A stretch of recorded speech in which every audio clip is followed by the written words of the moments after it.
Hey guys, my name is Lexie Smith. I'm a three-time founder, CEO, seasoned publicist and marketer, and your host of the Pitchin and Sippin podcast. This show will give you a front row seat to conversations with top-tier journalists, leading PR pros and marketers, and inspiring brands and entrepreneurs on the rise. I deeply believe that knowledge is power and that learning can actually be fun. So for those who need to craft pitches regularly, whether to reach an audience, land a client, earn media coverage, bylines, and beyond, listen up, take a sip, and get ready for a goldmine of invaluable tips.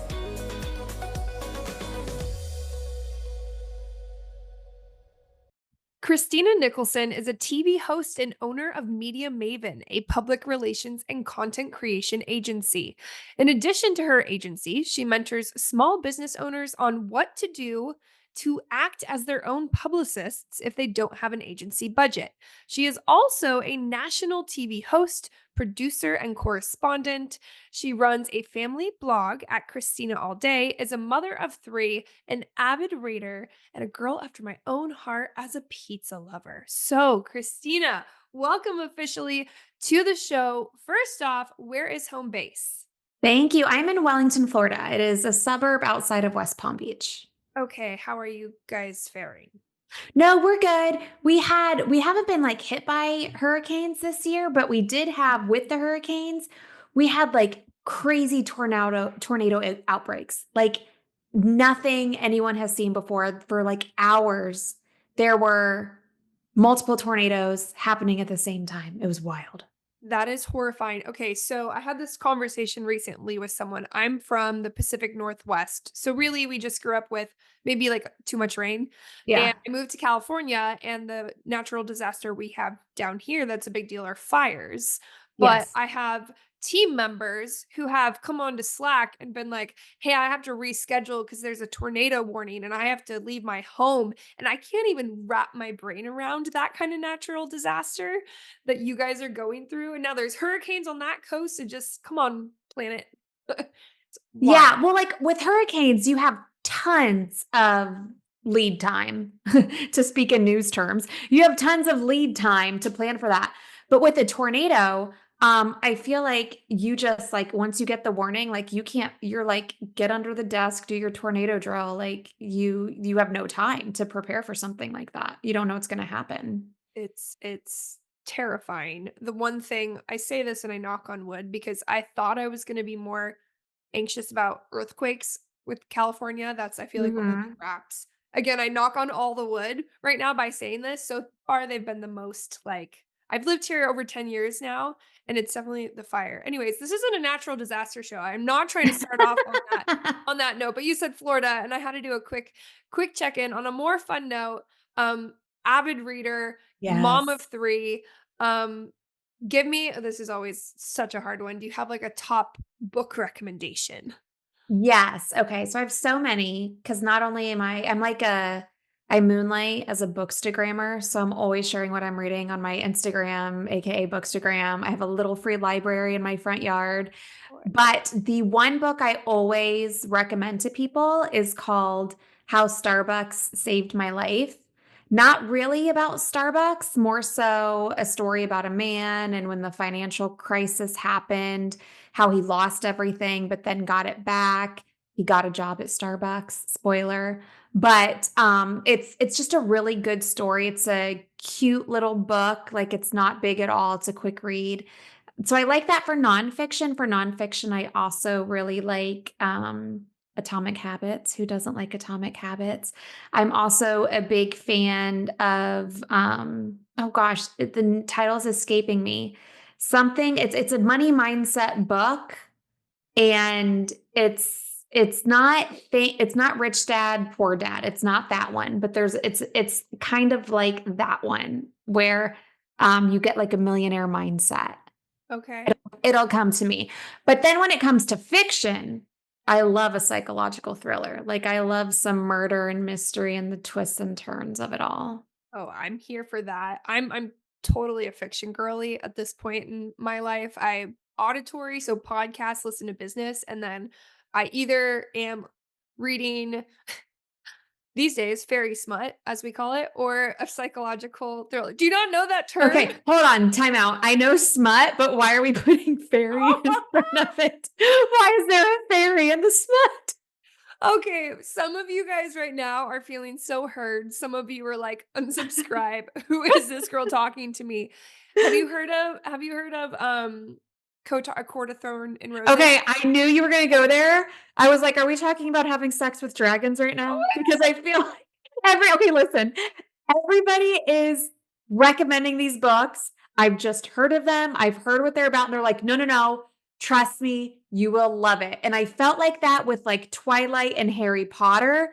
So maybe I have to do it Oh and my god, they're get so into the good. They fairy have smut. I won't detail too much, but they have the Thorn of Glass series, which I'm still in. They have ACOTAR, which is the main one that's going viral. And then they have this other book called Fourth Wing that are actually my favorite. Anyways, guys, Yes. here for the fantasy. Um Derailing this, bringing us home a little bit.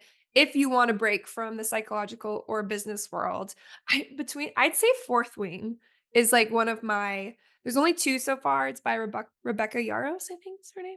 Is Anyways, that smut though? there's a little bit of smut in it, yeah. Is there? A little bit, uh-huh. A Oh little my bit. Not as gosh. much as ACOTAR, but Okay, I feel like I have that book in my house and it's not mine and I have children, so I should grab that. It sounds familiar. Oh, you know what? It's not. I'm thinking of Wings of Fire. I think that's a Okay. children it's different. Different wing. Different wing. Hey, we all have our vices, you know? I guess it's better a book than a TikTok, I don't know. Okay, Anyways. but so then you like I don't like fantasy books.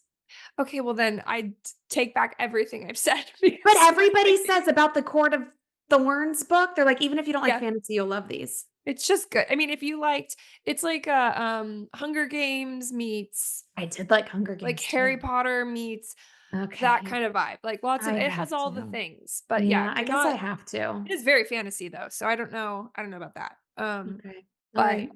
okay, so We speaking of digress. less fun things, in school, we also had these or, something I used out of like, a lot in college were Cliff Notes. So I always like to go through a quick Cliff Notes version of your career. So I'm reining us in.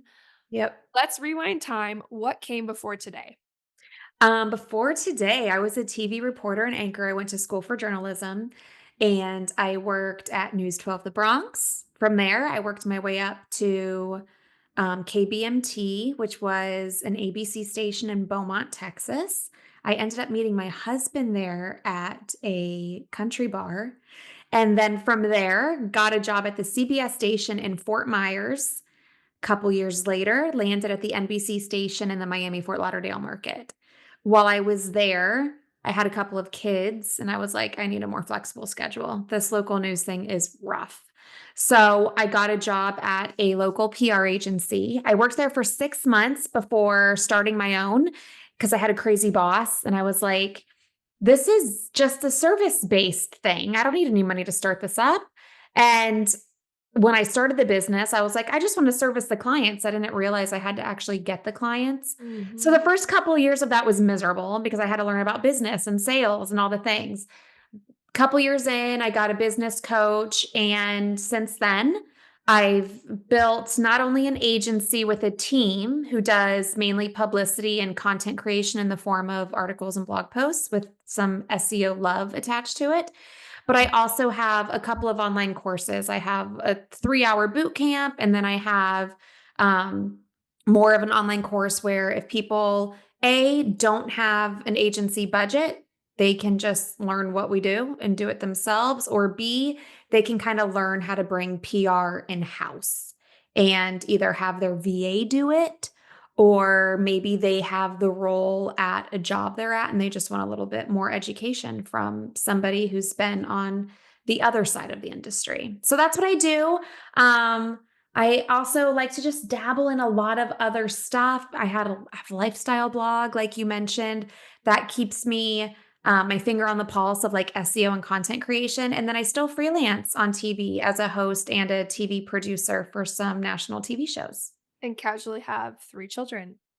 Yes, I have 3 children as well, but I also have a husband who makes it possible for me to do everything. You guys are a good team. I'm sure he would say the Yes. same sentiments. Introducing the next big thing you should be sipping on, Sun Moon Rising, the world's first astrology-inspired wine brand. Proudly female founded, low intervention, and certified sustainable, Sun Moon Rising is on a mission to redefine the way you engage with wine, delivering a cosmic connection in every glass. They are offering all Pitchin and Sippin listeners 10% off their first purchase. Simply use promo code PITCHIN10, that's PITCHIN10, all caps, at checkout online at sunmoonrisingwine.com. We will put that in the show notes. Cheers. That's incredible, and I always love when I can speak to someone who gets all the sides of the industry. I think it's such a treat because you understand the journalistic side and the PR side, and probably have a little bit of empathy for both sides because of that. And one thing that I want to dive into today, because obviously we could go a lot of different directions given your background and your expertise, but I do know you have a unique experience, or you have an insider behind the scenes look into the world of pay for play TV segments. And I think it's really important to discuss first and foremost because it exists. And I think a lot more people are being approached with offers like this. So I think it's worth understanding what they are, what they aren't, and the pros and cons and all the things. So let's start really basic here and let's break down what is the difference of a pay for play TV show versus an earned TV show. Yeah, well, my first experience with this was when I was working at my PR job after leaving news. And I remember we would pitch bloggers, and bloggers would respond and they would be like, oh, well, if you want us to blog about this, it would cost this much money. And I was like, I'm not paying you. If I can get this client on the Rachel Ray show for free, why would I pay you? Like that was my mindset about it. And I was, like, annoyed with them. I remember even going back and forth with this one blogger, and she was trying to explain to me that this was a business for her, and I was trying to explain to her that my job was to earn free coverage, so I wasn't gonna pay her, and we were both right. It was my job to earn free coverage, I wasn't gonna pay her, and 2, that was her business, and she deserved to get paid because I'm assuming, I don't remember all the specifics, it's been a few years, but I'm assuming she had the traffic and the engagement and everything to warrant charging whatever she was charging. And I've learned a lot through all the different things that I've done, most recently being on the other side as a producer for some of these TV shows. And I think for people like you and me, Lexi, it's easy to watch something on TV and know, like, oh, that brand paid to be there, or this is something that is earned media. So, like, for example, if you're watching, we'll use the Today Show, for example, and they are talking about, spring cleaning, and here are some cleaning tips. And here are some products that we use. When they focus a little extra on a product and they share some things about the product that are a little bit more promotional than conversational, it's safe to say that product is either be paying the Today Show to be talked about a little extra, or if they have a link for you to buy that product, people at the Today Show are going to get a kickback. But then when you're watching the Today Show and they're picking their book of the month, that author's not paying to be there. That's just the book of the month. So it kind of just depends on how the coverage comes about. And then, as always, there's the guaranteed aspect. Nobody can guarantee earned media. We just pitch and cross our fingers that somebody likes it. But if you want to guarantee that you're going to be seen somewhere at a certain time, you pay for that. Okay. So I think that's a really good breakdown. I do think it is nuanced. It's made me, to be honest, a little bit more skeptical as a consumer. Oh, for sure. I see the business case for all sides of these, the time and the place. But that's because I'm someone who's like you, very intertwined in the industry. Now, if you're a brand who's listening to this and you're trying to assess, okay, so where should I put my money here? Like, should I be just investing in ads? Should I be doing a pay for play? Should I be doing earning? It starts to get confusing. So I'd love to know, in your opinion, how can a brand or publicist representing a brand assess if a pay for play TV segment is worth it? Yeah, that's a really good question. So I always tell people, because I also work with like those super small business owners, do not spend money on any kind of advertisement or pay for play opportunity if you are crossing your fingers and hoping to make that money back through sales. Because that just tells me you don't have a budget to do this.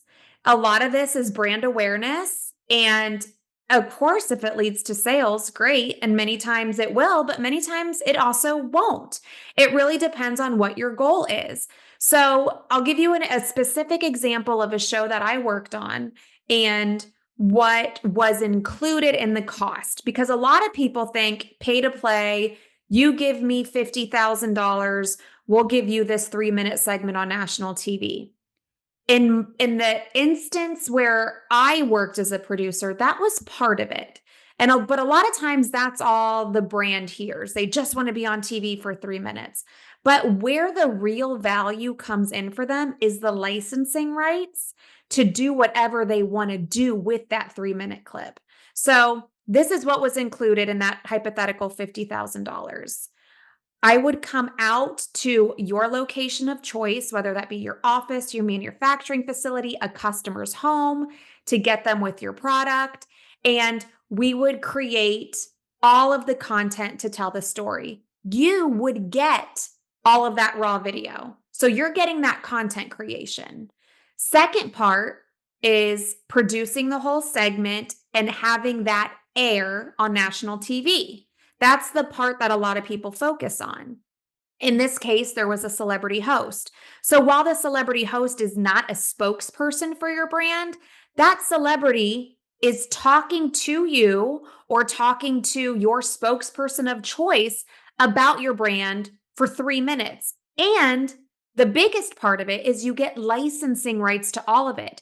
So you can take that, you can turn it into ads, you can put it on your website, you can send out an email blast, you can use it in your marketing materials. You can make that live forever, not just those 3 minutes on national TV. So my advice to everybody listening is, if you have a budget to participate in these pay to play opportunities, really look at what you're getting out of the entire thing.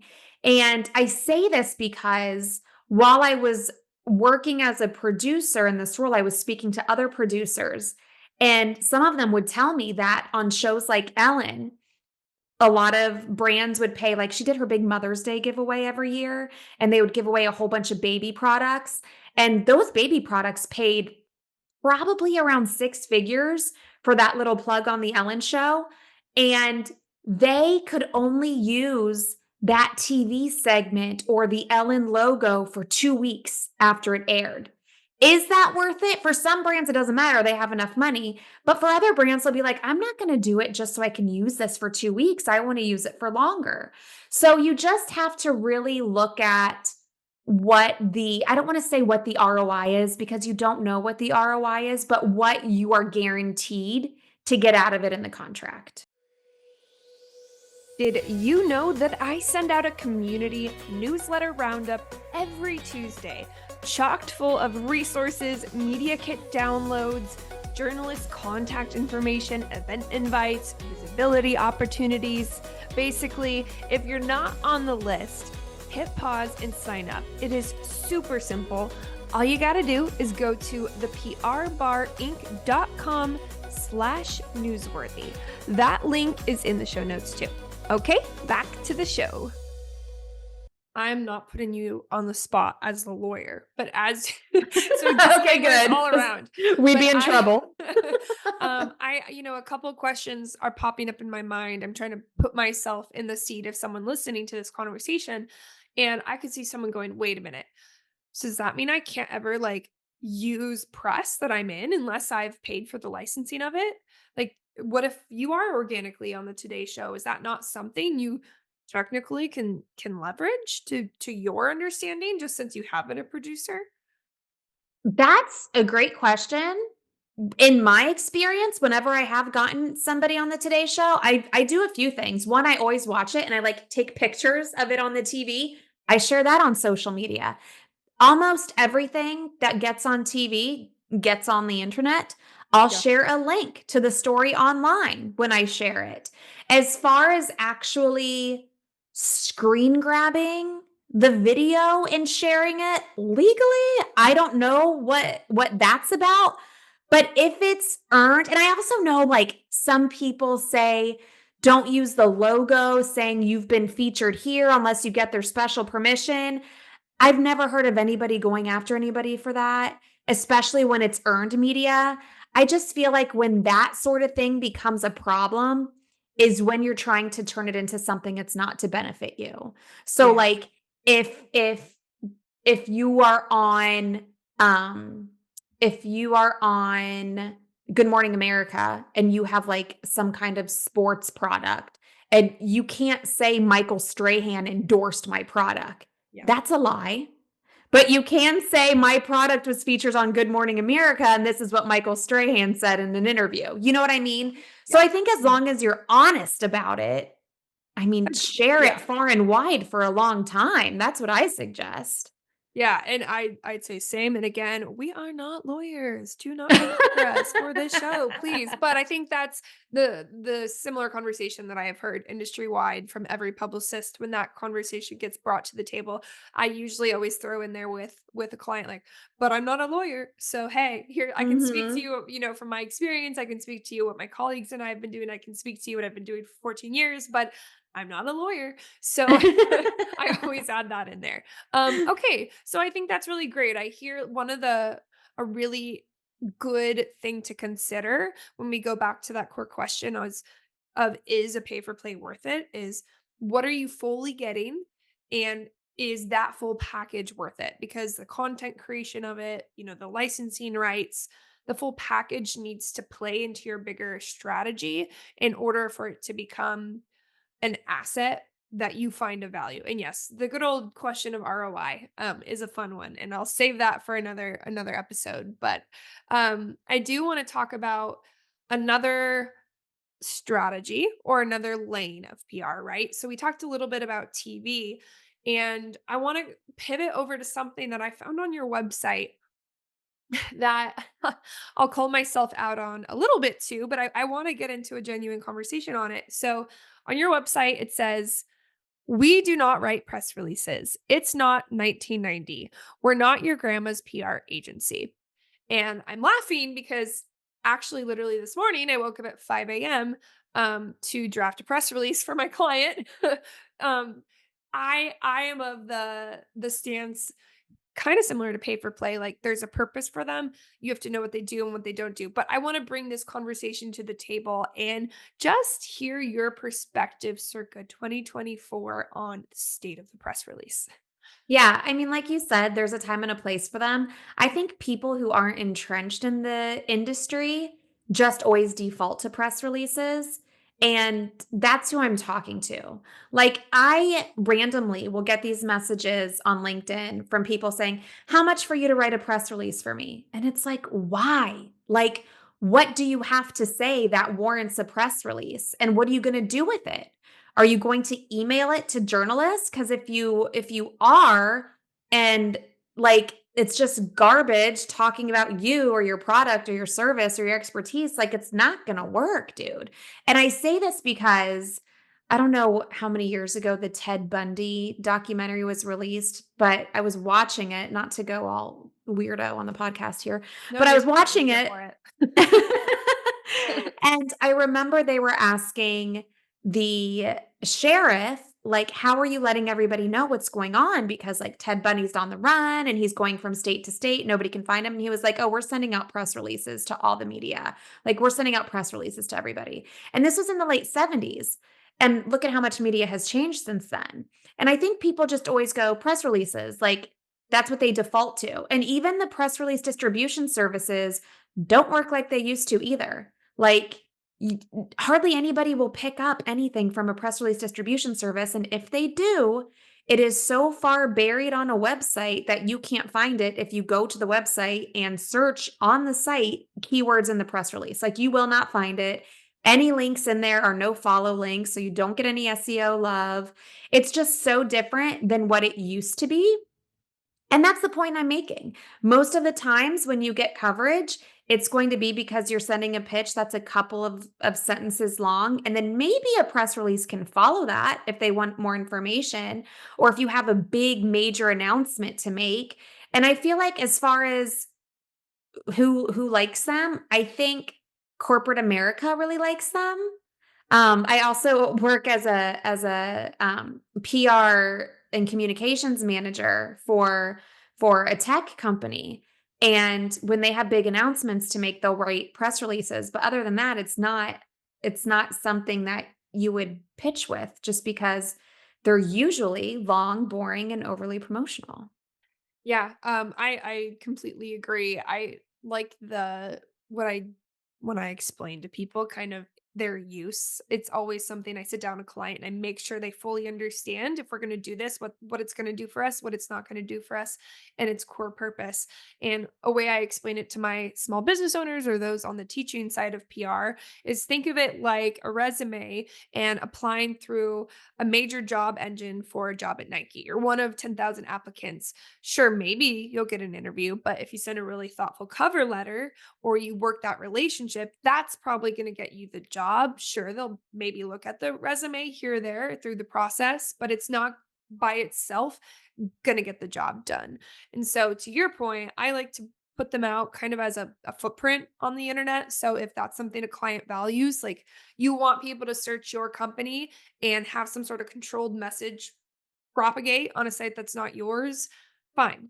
If you want us to have it more formal so you can send it out to your investors, awesome. There are still core purposes it serves, and I do have a freak time it landed me a TV segment, but I don't even like telling people that because then they like clutch onto it and it was so rare and so not the typical. I won't even get into it.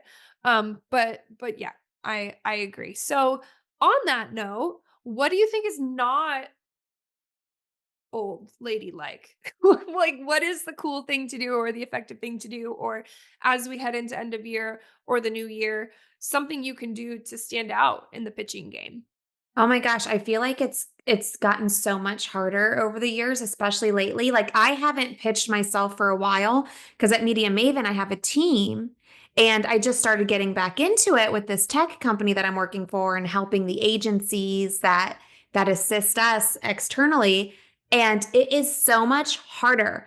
The only thing that I have seen that works well, and of course it's going to be a time consuming thing, but it's like there are so many communities for journalists and publicists and podcasts. And a lot of times they will bring journalists on.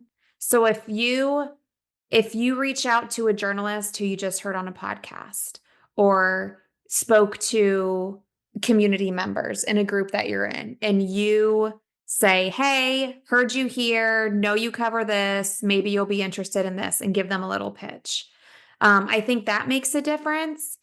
And I also think it makes a difference, obviously, knowing people, but if you don't have a good story, it doesn't matter how many people you know. That's something that drives me crazy too, is when people are like, "Oh, well, tell me about your connections, tell me about your contacts."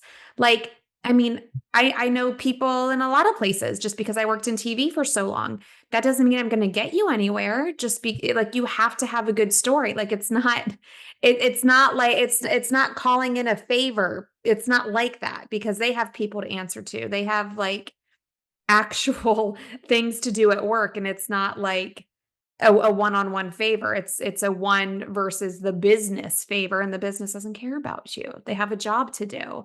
So I would say knowing people is helpful, but again, that will only get you so far as well. And I think it has to be something that is so unique and so different and very trendy to get somebody's attention now. And it's just getting harder and harder also because it's so easy to find news everywhere. Like it's so easy to jump on TikTok or Instagram or Twitter, and journalists can find whoever they want whenever they want. So when you actually pitch them to get them to do a story, it just makes it all that more challenging. Not to be a Debbie Downer when No, I we answer need we your all need a question. PSG, a publicist support group. It is hard. There's not a single publicist I get on the phone with these days where at some point of the conversation, there's a shared camaraderie of being like, "Man, it's rough out there right now. Like, how are you doing?" Because, whoo, I am questioning things and it's a ride because you start to doubt yourself, you get insecure, and then you have a win and you're like, "This is why I do this." And then you go back through the roller coaster and there might be a down. It's hard. Long story long, it's hard out there. There's a lot of people, there's a lot of new business models in the media industry that are coming Mhm. about, kind of like pay for play Yes. TV, that are necessary for media companies to survive, but make on the earned side things even more complicated to navigate and then try to communicate to clients. And so, anyways, Yeah, it's very gray now. Like even with the pay to play thing, like I will not take on a product client if they don't have an affiliate program because you just won't get coverage. You will not get media coverage if that website, whether say it's cosmopolitan.com, if they link back to your product, they better get 10% of everything that is purchased from that link, or else they're not going to include you. I mean, look at when Oprah does her list of favorite things. They're all on Amazon yep, because they all have to be affiliate links. So like same with if you watch Good Morning America or Today, they do those steals and deals and deals and steals. And not only do you have to cut your product price in half, but then you have to give money to the host for producing the segment. Then you have to give money to ABC or NBC for airing the segment. That leaves you with like a sliver of revenue, but it's worth it because you get all of that crazy exposure in addition to it too. So there are just so many different ways that these media outlets are getting creative to make more money because people are paying attention to ads less. So they're making the ads not look like ads. And then people come to us and they're like, "Oh, I saw this. Can you get us here?" And you're like, "Oh, well, that actually wasn't earned media. It was this. And this yep. is how it works." And it's very convoluted now. This is a reason why I added content creation and writing and blogging and SEO keyword research to the mix because I wanted to be able to like guarantee clients, listen, we will pitch you to the media, but we're also going to give you all of this to use on your website, in your marketing materials, on your social media, because just relying on people who don't have to help you or people who have a million other things happening in their inbox, it's stressful. Guys, it's a rough one out there. Yeah, I've had a I was joking, I'm like, "It's not a quarter life crisis, it's not a midlife crisis, it's a I'm in my I don't know, whatever's in between that life crisis some days in this industry and wondering." But, that being said, this this episode isn't to deter everyone. If anything, like, if you're having a hard time out there, we see you. Keep on keeping on, and at the end of the day, we also talk about something that I think is important, which is having a good beverage to support you along the way, whether Oh, that's water or coffee. So, or a, alcoholic of your choice. I'm gonna reach Now for mine. we're that there you go. Okay. So is that what we're gonna find you sipping? I'm always sipping a Coke. So this is my second Coke of the day. This one is in a can, but earlier today I had my Mexican Coke in a bottle. And it really just depends on what I'm eating at the time. If I prefer the Mexican Coke in the bottle or the Coke in a can. I am very particular about my Coke. It's like when you go to a restaurant and you ask for a Coke and they don't tell you we have the off-brand cola or we have Pepsi, and then I get it and I drink it and I'm like, "That is not a Coke. I don't know what the hell that is, but that is not a Coke." I'm like one of those people. You're a Coke connoisseur. Yes. I mean, I can relate it to drinking Coors Light out of a bottle versus a can because I'm not a big soda drinker, but there is a Really? difference. See, I don't do beer. Ugh. See, we each have our thing. But Coke, okay, that keeps you going. See, I'm on my, and I want to just say this again, Coke the soda, guys. Don't Yeah, I this will is just not that kind of asterisk that. podcast. Yes, it is not that kind of podcast. Although I have received marijuana product company pitches, which do your research. This is Pitchin and Sippin. It is a podcast about the media and PR industry. It is not for the cannabis industry. I don't know how they got what list I You got don't on. even do you sip cannabis anyway? Probably now you can in some form. Who All knows? right. Maybe it was Yeah. that. I Maybe mean, I don't know. I don't know. okay. The last thing I want to do today is just give an opportunity to tell people where they can go to connect with you further. Thank you. Okay, so I'm on social media at Christina all day. You can find me there. I pretty much hang out everywhere. And then I can't give y'all a little freebie. So I created a PDF uh to help people know what to do after they appear on a podcast, for example, to make their media coverage last longer. Like earlier, we talked about when you are covered somewhere, like share it far and wide, like share the link, share the picture, share as much as you can. I had a friend who was on the Tamron Hall show and she got so much behind the scenes and she was sharing all the behind the scenes of her getting on and getting ready and all of this. Like you got, because when it's actually on TV, it only lasts a couple minutes, if that. When you're online, it's one of a bajillion things posted online that day. So you got to make your media coverage last longer. That is how you will turn the publicity into profit. So if you want to download that, just go to my website, mediamavenandmore.com/35-things. And you will get 35 things to do after you earn media coverage. That is incredibly generous. Thank you, you guys. Of Do that. It'll be in the course. show notes. And I'll cheers you virtually with my Halloween coffee mug to your I am form drinking of a water too. okay, your form of caffeine or water to my caffeine. And thank you so much for your time today. Cheers. Hey guys, if you are enjoying the Pitchin and Sippin podcast, please do me a huge favor and leave a review wherever you are listening. If you want to connect with me to learn more about the PR Bar Inc., you can do so on Instagram at @thePRBar_Inc., or you can check out my website at theprbarinc.com. Cheers!